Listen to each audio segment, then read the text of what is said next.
हमारी प्रसन्नता क्यों जाती है हमारे जीवन से? इसलिए जाती है क्योंकि हम अपनी कुछ कंडीशंस रखते हैं कि ऐसा जीवन होना चाहिए। पर भैया जीवन तो ना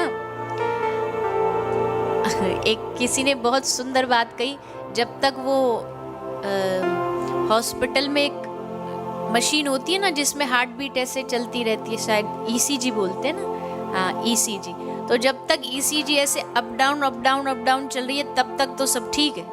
जैसे ही प्लेन लाइन हुई गया। तो जीवन भी जब तक ऐसे ऐसे ऐसे ऐसे चल रहा है तब तक ही जिंदा है। अगर चाहते हो कि एकदम प्लेन चले तो फिर तो राधे राधे है। ऊपर नीचे चलने का प्रमाण जीवन का यही है कि हम जिंदा जीवित हैं। अंत में जाकर के तो सब खत्म हो नहीं है। इसलिए और इस संसार में आदमी सबसे बड़ा असंभव इम्पॉसिबल कार्य क्या है?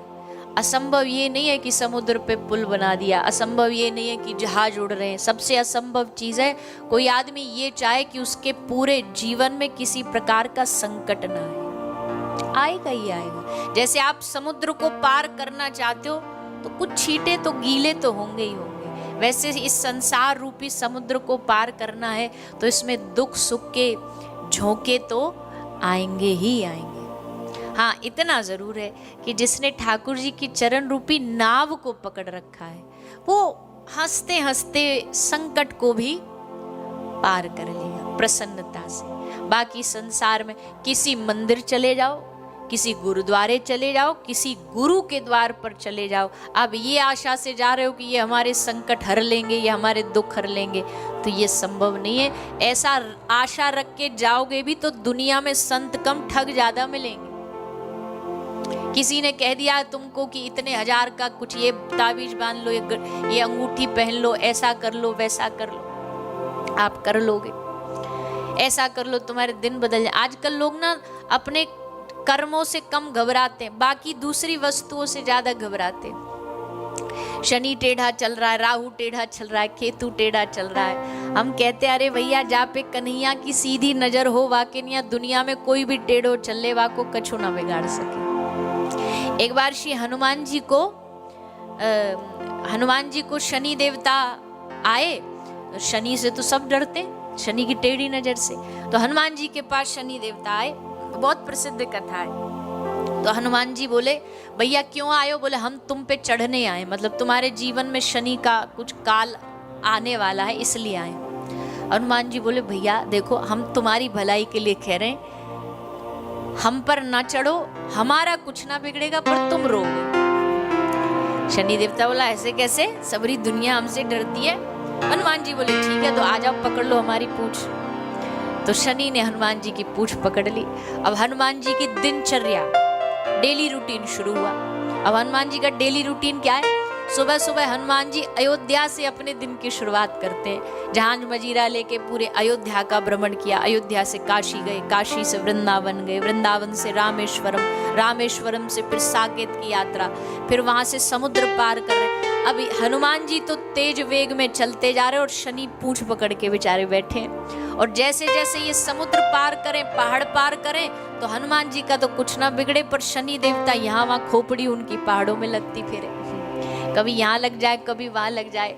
और पूरे ब्रह्मांड का हनुमान जी चक्कर लगा के जब तक शाम तक अपने अयोध्या पहुंचे तब तक हनुमान जी को तो कुछ नहीं हो, पर शनि देवता की हार्ट बीट बढ़ गई।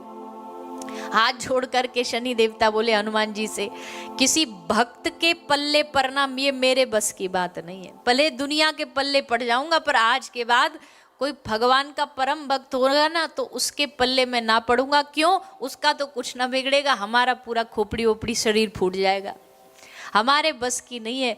भैया भगवान के भक्तों को कोई दुनिया का ना तो ग्रह परेशान कर सकता है ना कोई दिन परेशान कर सकता। और एक बात हम आपसे कहें, दिन किसी के बुरे नहीं होते, दिन किसी के बुरे नहीं। अच्छे दिनों के इंतजार में हम पूरा जीवन निकाल देते पर अच्छे दिन कभी आते ही नहीं।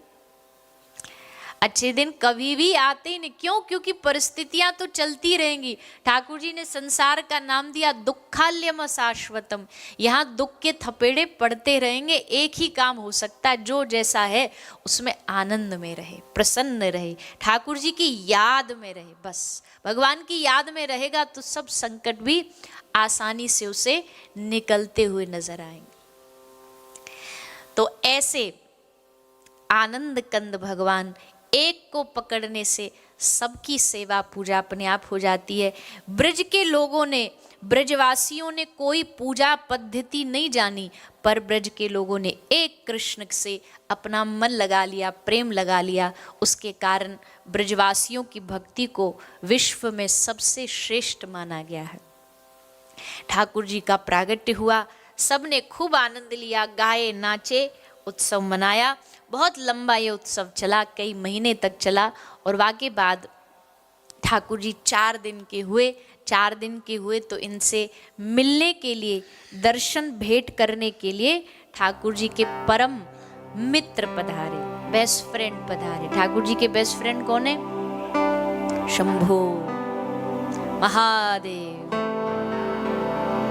महादेव प्रभु के दास भी हैं, स्वामी भी है, मित्र भी है, सखा भी है, सब भाव है महादेव। तो वो महादेव ने सोचा चलो आज ठाकुर जी के दर्शन कराते। हर अवतार में आते हैं महादेव दर्शन करने, और हर अवतार में इनको एंट्री नहीं मिलती, क्योंकि रूप ऐसा अवघड़ रूप है कि देख करके बड़े बड़े हाँफ जाए, बड़े बड़े हैरान हो जाए। और इनको कहा भी, पार्वती जी कह रही कहाँ जा रहे हो? बोले लाल जी का दर्शन करने जा रहे। पार्वती जी बोली रूप देखा है अपना? अरे जच्चा बच्चा 5-7 दिन के तो हैं, अभी 4-5 दिन के तो हैं, कौन तुम्हें भीतर घुसने देगा? नहीं, कोई दूसरा रूप बदल के ये सांप वगैरह सब उतार के जाओ। महादेव को थोड़ी देर के लिए महादेव का भी दिमाग पलट गया। हाँ ठीक कह रही है पार्वती जी। ये अपना कॉस्ट्यूम चेंज करने लगे, इतने में इनके गले में पड़ा हुआ एक सांप फुसफुसाया। बोले महादेव एक प्रार्थना करें। महादेव ने कहा बोले प्रभु छोटी मुंह बड़ी बात है, पर हमने सुना है भगवान के सामने जैसे हो वैसे ही जाना चाहिए, बनावटी बन के नहीं जाना चाहिए। महादेव बोले ओ ये बोली पते की बात। बोले महादेव आप अपने ब्याह में ना बदले तो अब क्यों बदल रहे हो? महादेव को खूब समझाया इनके ब्याह में देवगणों ने कि महादेव आज तो शादी है, आज तो दुल्हा हो, कम से कम आज तो दुल्हा की कॉस्ट्यूम पहन लो। महादेव बोले जाए अपनी छोरी देनी है ऐसे ही दे, हम ना बदलेंगे। बोले कम से कम सेहरा बांध लो। बोले ना सेहरा की जरूरत नहीं, जटाएं इतनी बड़ी है वही गोल गोल बांध लेंगे। बोले घोड़ी पे तो बैठ लो। बोले घोड़ी की जरूरत नहीं, नंदी पे ही बैठेंगे। और नंदी पे भी कैसे बैठे? सीधे ना उल्टे बैठे, उल्टा मुंह करके नंदी पे बैठ गए। देवगण चले, महादेव की बारात चली। अब देवताओं को थोड़ा ने इंसल्ट फील होने लगा। बोले अरे अच्छा ऐसा दूल्हा जाए तो दूल्हे की तो पूछो नहीं, बारातियों की भी पूछ नहीं होगी, कोई रोटी पानी भी ना पूछेगा। तो देवताओं ने बड़ा दिमाग लगाया कि महादेव पहुंचे उससे पहले, दूल्हा से पहले हम पहुंच जाते, पहले खा पी लेंगे, क्योंकि दूल्हा पहुंचने के बाद तो हम डंडों से भगाए जाएंगे।